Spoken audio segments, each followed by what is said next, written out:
Chaque jour, vous êtes de plus en plus nombreux à faire confiance à Naya TV. Nous en sommes ravis. Pour vous informer davantage sur les faits d'actualité au Cameroun et ailleurs, le service de l'information vous offre une nouvelle série d'émissions, parmi lesquelles Au cœur des faits, qui 2 fois par mois décryptera, analysera et fera appel aux experts pour vous édifier sur des sujets triés sur le volet.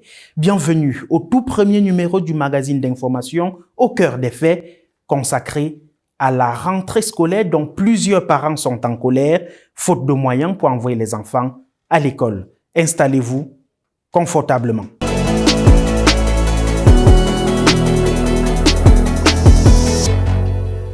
Au cœur des faits, c'est parti. Ce premier numéro pose sur la table l'épineuse question des préparatifs de la rentrée. Chaque année, les mêmes grincements de dents reviennent, plusieurs parents ayant du mal à acheter fournitures, paiement des frais de scolarité, logement pour les étudiants et la liste est loin d'être exhaustive.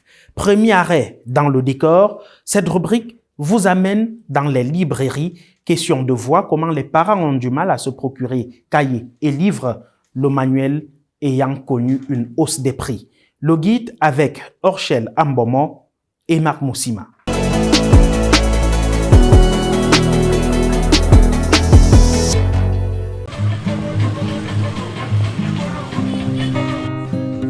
Dans cette librairie du marché Mokolo à Yaoundé, règne un calme de cimetière.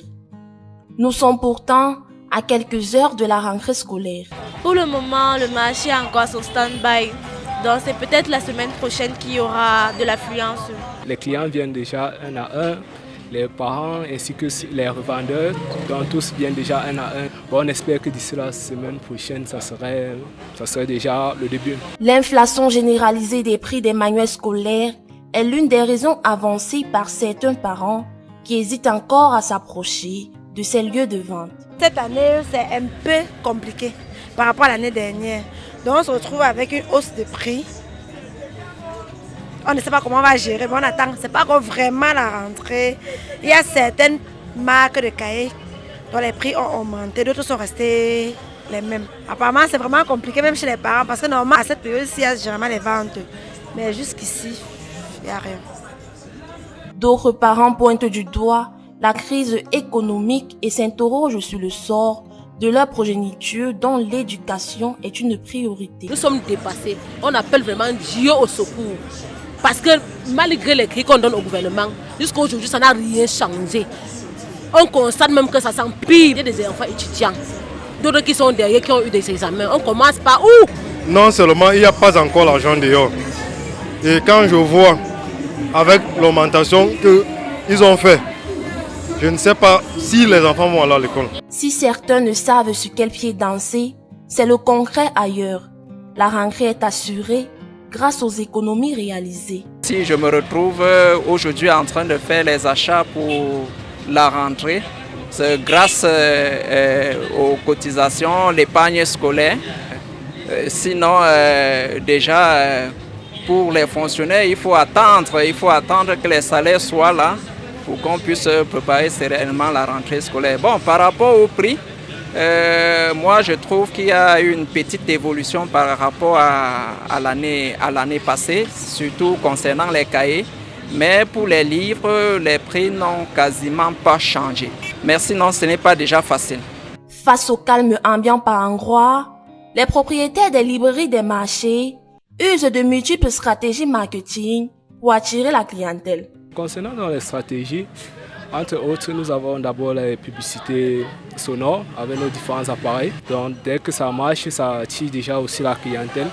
Nous avons aussi, hormis de ça, des différentes expositions que vous allez voir à l'intérieur aussi là qui font déjà signe que c'est déjà le début de la rentrée. Donc si vous voyez les différentes expositions à l'extérieur, vous allez constater que là, ce sont les différents éléments qui interpellent déjà les parents que c'est déjà l'heure de la rentrée. Hormis de ça aussi, il y a aussi les soldes qu'on lance souvent en début de rentrée. Dans la solde pour pouvoir aussi permettre d'alléger les poches des parents.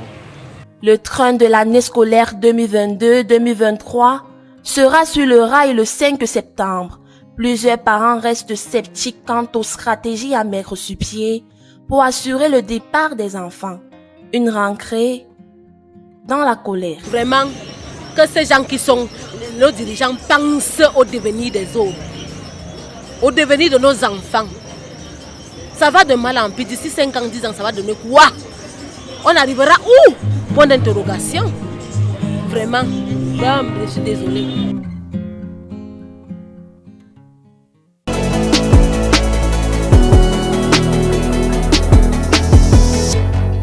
La rentrée se prépare dans les marchés, mais davantage en famille. Incursion dans quelques ménages pour constater la difficulté à offrir un cartable aux tout-petits qui doivent absolument aller à l'école. Vous le verrez, certains parents, compte tenu des engagements, ont rechigné à prendre d'autres enfants en vacances. Inside, sous la plume et la voix de Meryl Nanfak.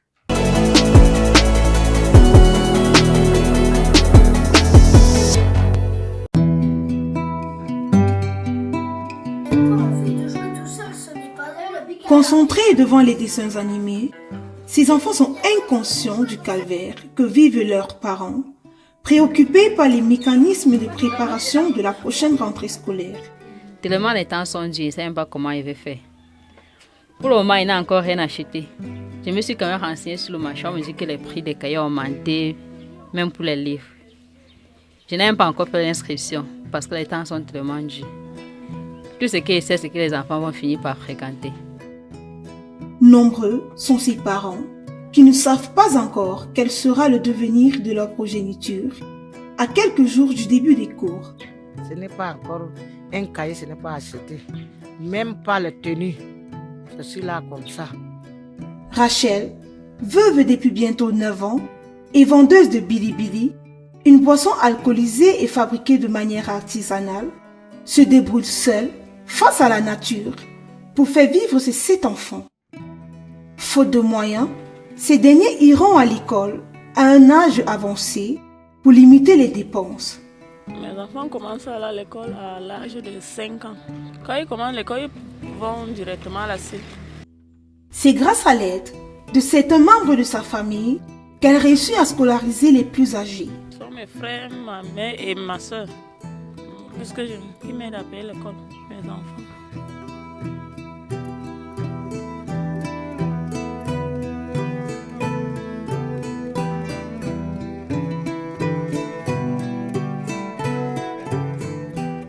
Une situation qui ne ravit pas le cœur de sa fille aînée, admise en classe de 4e espagnol au lycée bilingue de Mindong à Yaoundé.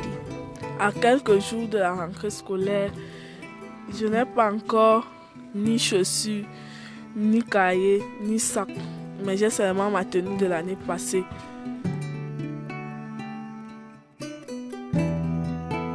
Si les mœurs imposent aux membres de famille élargie de recevoir cousins, nièces et autres pendant les vacances, la rentrée est une équation difficile à résoudre quand vient le moment de regagner sa famille d'habitation.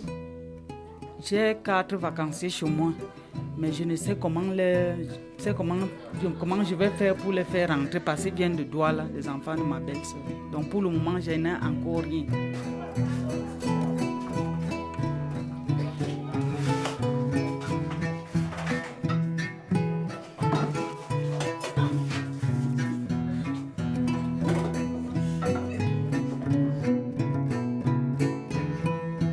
Pour limiter les dégâts et éviter les maux de tête face à la conjoncture économique, certains parents n'ont pas pris de vacanciers chez eux cette année. Je n'ai pas pris de vacanciers. Je ne pouvais même pas essayer. Tout est cher sur le marché. On va au litre jus d'arachide à 1500. Je ne parviens même pas à m'en sortir avec mes 2 enfants. Si je prends les vacanciers, je ne vais même pas m'en sortir. Et au retour, même, il faut que l'enfant ne peut pas rentrer chez lui sans que tu n'arranges le sac. Ne serait-ce qu'un cahier, tu dois quand même mettre dans le sac de l'enfant. On ne peut pas prendre l'enfant de truc. Même s'il vient là, on boit le tapioca. Au retour, tu vas aussi laisser l'enfant partir comme ça, là, ça ne serait pas bien. Non, je n'ai même pas essayé. Je prenais souvent les 2, 3 ou 1 même. Mais l'année-ci, là, tellement fort. Dans l'espérance des jours meilleurs, les parents se battent comme ils peuvent pour assurer une bonne rentrée scolaire à leurs enfants.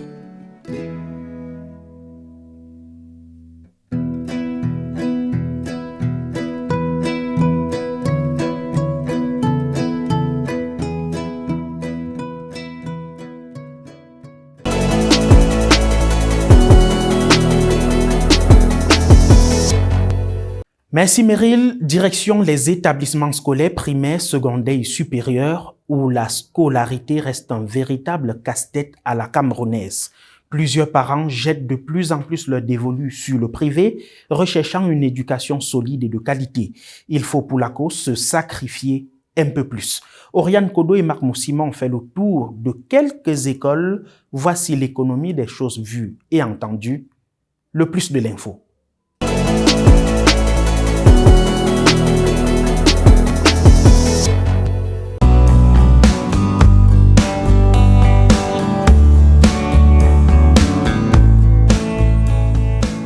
Aller à l'école, c'est bien, mais choisir un établissement de qualité est un élément primordial chez les parents.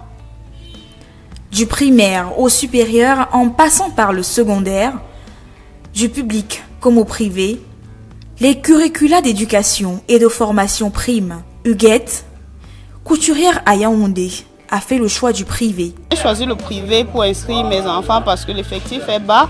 Et du coup, on les accorde plus de sérieux.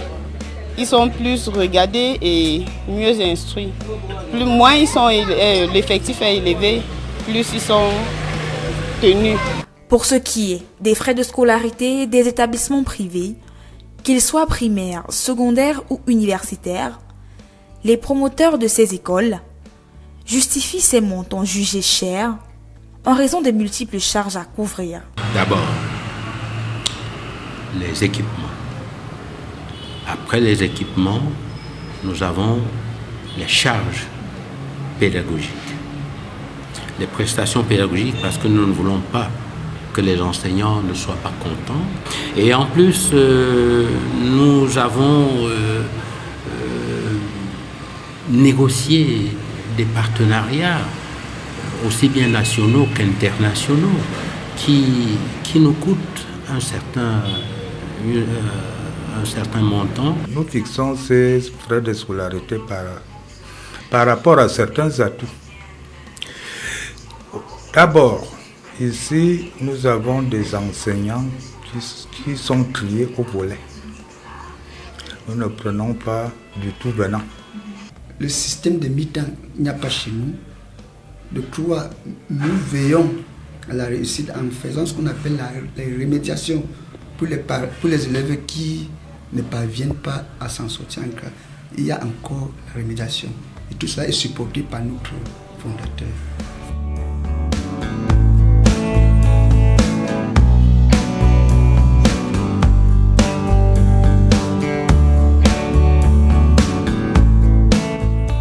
Les parents, par contre, sont prêts à payer le prix pour offrir la meilleure éducation à leurs enfants. Le choix des établissements privés donc leur semble être le meilleur. Oui, ça vaut la peine de mettre le paquet pour qu'on puisse avancer facilement avec les enfants parce qu'au lieu qu'un enfant soit inscrit au public et qu'il fait 2 ans pour un montant peut-être de 50 ou 60 000, autant mieux cumuler cela et donner au privé 1 an et que l'enfant s'en sorte facilement. Même si c'est cher, tout ce qu'on veut c'est le résultat à la fin. Ça ne va pas bien, mais je préfère que mon enfant soit vraiment intelligent. Hein. Vous comprenez? Et oui, on s'efforce comme ça, on se bat comme ça. Ça ne va pas. Ça ne va pas bien. Mais on fait les efforts. Nous, on fait comme ça parce que même si c'est comment tu te bats comme ça pour que monsieur n'a rien, l'enfant pas là-bas. Au cours de nos entretiens, hors caméra avec certains parents, ceux-ci nous confient privilégier les établissements publics non pas pour la qualité des enseignements ou du suivi des élèves, mais pour des raisons financières. Papa Ayafor, quant à lui, est partagé entre la qualité et la quantité. Ceux qui ont fréquenté le côté privé m'ont donné de bons résultats par rapport au côté public. Et moi aussi, ceux du côté public m'ont dit pourquoi ils n'ont pas produit de bons résultats. Et puis là-bas, il n'y a pas de discipline. Hein? Il n'y a pas de discipline.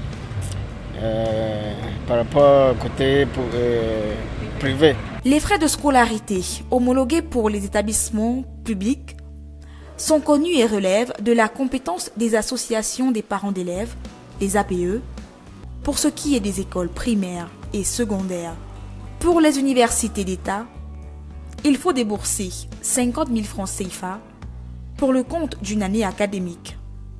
Dans les établissements privés, en revanche, les enchères montent. Quand les besoins de spécialité sont élevés, les coûts de la scolarité pour pouvoir tenir dans ces charges-là sont aussi un peu élevés. Ça commence autour de 300 000 francs en montant. Et ça peut aller en fonction des cycles. Les cycles les plus élevés vont jusqu'à 1 million de francs, en master par exemple. Mais quand nous restons au niveau du BTS, le cycle de BTS, nous tournons jusqu'à peu près 450 000 francs en fonction, justement, je le dis toujours, des besoins de chaque spécialité. De scolarité dans notre section, que ce soit dans la section francophone ou bien dans la section anglophone, s'élève à 100 000 francs de scolarité et les frais d'inscription s'élèvent à 1 000 francs. La scolarité dépend des niveaux. De la 6e en 4e, c'est 115 000. Et en 3e, 120 000. Au second cycle, la seconde, c'est 130 000. Premier et terminal, 140 000. À chacun donc d'accrocher son sac, où il pourra le décrocher, comme le dit l'adage. Bonne rentrée scolaire et académique à tous.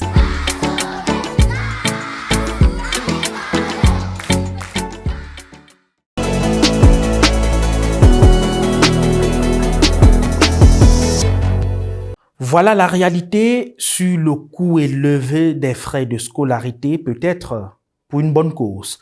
L'organisation des ressources financières en vue de la rentrée scolaire ressort clairement comme le plus gros problème des parents.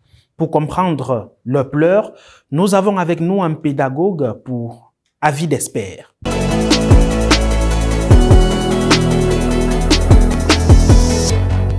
Alexandre Thomas Isomba, bonjour. Bonjour. Vous êtes pédagogue, enseignant, docteur en éthique et philosophie politique, par ailleurs promoteur d'établissement. Merci d'être avec nous pour expliquer à nos téléspectateurs comment mieux préparer la rentrée scolaire. Je rappelle que vous êtes en duplex depuis votre bureau. Chaque veille de rentrée, les parents se plaignent de la vie chère, l'incapacité à régler la facture de l'éducation de leurs enfants. Qu'est-ce qui peut expliquer ce marronnier? Oui, ne perdons pas de vue que chaque jour qui passe, la vie se complexifie, la vie devient plus chère. Il ne s'agit pas seulement du domaine de l'éducation, il s'agit de tous les domaines de la société, tous les domaines de la vie.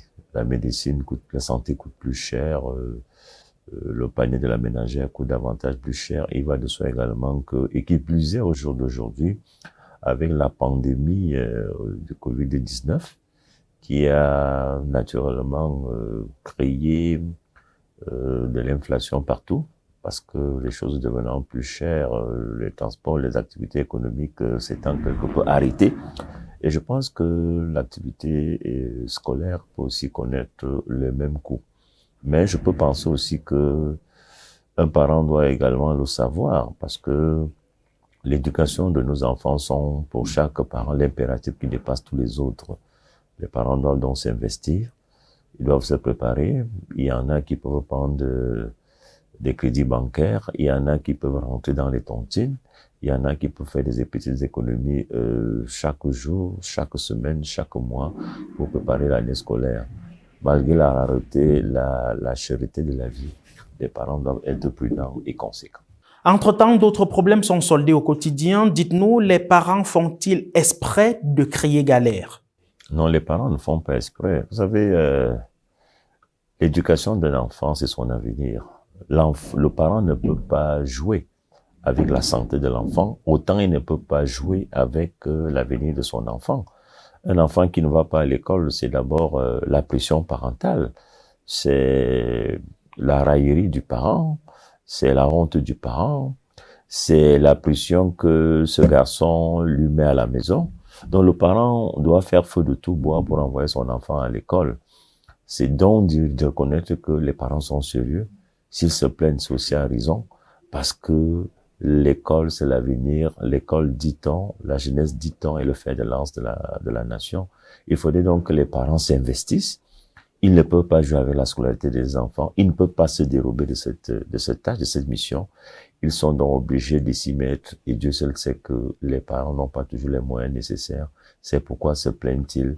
C'est pourquoi s'investissent-ils. C'est pourquoi doivent-ils chercher l'argent par tous les moyens pour honorer cet engagement, cette fierté, celui d'envoyer leurs enfants à l'école et assurer leur avenir. Le coût de la vie, l'insuffisance des établissements publics, le privé qui vaut de l'or, est-il évident pour le parent de préparer aisément une rentrée scolaire et ou académique en 2022 au Cameroun? L'école coûte cher, c'est le cas de le dire. Si vous parcourez le monde entier, vous allez voir ce qu'il faut débourser pour entrer dans les grandes universités privées, pour entrer dans les grandes écoles, les collèges privés, les écoles primaires privées. Et certes, le public, c'est la qualité en termes, c'est l'expertise avérée, parce que les enseignants du public sont formés, sont bien formés.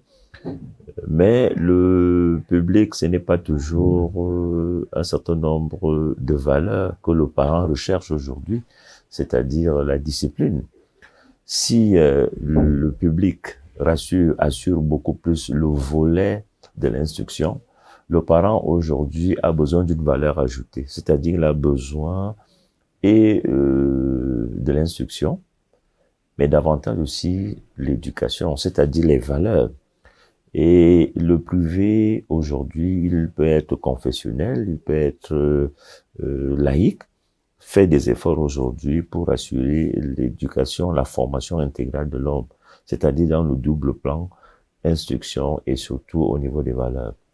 C'est donc ce que le parent recherche et c'est tout à fait naturel que si le public, l'État assure les salaires, le privé, ce sont des particuliers qui investissent et qui investissent au niveau des infrastructures, qui investissent également au niveau des salaires, qui investissent au niveau des équipements, toute chose qui devient contraignante du point de vue des moyens à honorer tous ces engagements. Du coup, on peut se retrouver à une scolarité qui devient plus importante que vers le privé. Mais au jour d'aujourd'hui, les parents se satisfont, ceux qui ont les moyens, d'inscrire leurs enfants dans les grandes écoles privées. Vous savez comment ça se passe aujourd'hui et je pense que le privé vaut son pesant d'or en termes d'investissement, en termes de coûts. Dites-nous, Alexandre, comment mieux préparer la rentrée pour éviter les tracasseries de dernière minute? Oui, vous connaissez la fable, la cigale et la fourmi. Il ne suffit pas de chanter, il faut travailler. Et le travail passe par quoi? Le travail passe par des petites économies, progressivement. On peut soit s'engager dans des tontines. Quand on fait peut-être dans l'informel, on peut rentrer dans les tontines. On peut, si on est fonctionnaire, prendre des crédits. Ou tout simplement ouvrir un compte bancaire et petitement et progressivement faire des épargnes. Pour que le moment venu, qu'on n'ait pas à trop se plaindre, qu'on n'ait pas à trop revendiquer, parce que tout parent doit être préparé. L'avenir de ses enfants, l'avenir de nos enfants est l'impératif qui dépasse tous les autres. Nous devons donc nous préparer. Ceux qui roulent manifestement en carrosse ou bien ceux qui ont de l'argent, ils peuvent débourser les sommes astronomiques à un début de rentrée sans qu'ils ne soient gênés. Mais ceux qui tirent le diable par la queue et qui n'ont pas toujours une bourse assez consistante, assez épaisse, s'ils n'ont pas assez de moyens, il faut donc qu'ils utilisent des astuces telles que faire de petites économies, épargner de l'argent toute l'année scolaire durant, et puis le moment venu, ils pourront casser la tirelire et engager et honorer leurs engagements. Et c'est ça la fierté du parent, et c'est ça la mission du parent aussi. Alexandre Thomas Isomba, pédagogue, enseignant, merci d'avoir répondu aux questions de Naya TV pour édifier les parents sur les bonnes stratégies de préparatifs de la rentrée scolaire. Je rappelle que vous êtes également parent. Bonne rentrée à vous et surtout très bons préparatifs. Moi qui vous remercie.